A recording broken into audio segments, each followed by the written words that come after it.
Rikmar kawatag manok, sunoy piso bantam og mungaan.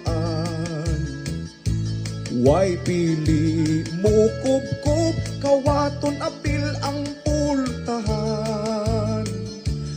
Kawatan yun og manok, maratol na ang silingan. Nangita sa ilang manok, si Rikmar na kay pusog, nagkimaglitson manok.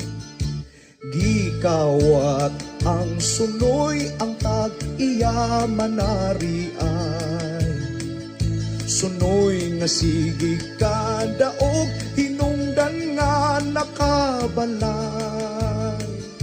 Natripingan ni Rikmar, isapwan niya kitang naran.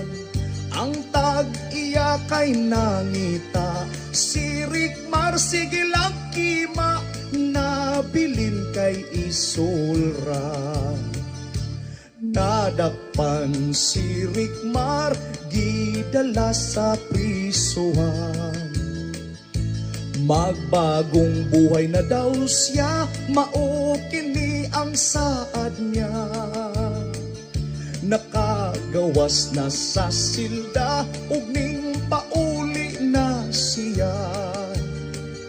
Nakadungog og tugtuga og liog sa manok kay giluglog, adobo nga na ay itlog. Di man ako anakol. Gikawat ni Rikmar ang manok sa mamarangay.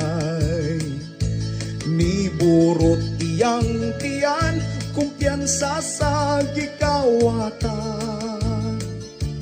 Nangayo og pasinsya, isugo ra daw sa iyang mama. Si Rikmar na uli at iyang mama kay nataptan, na among ang inahan. Apan kini kay kontentra, si Rikmar buutan na. Buutan nga aman, maayo sa iyang pamilya. Suportaan, suportaan, kuntin walay gipangligsan. Dili pa rin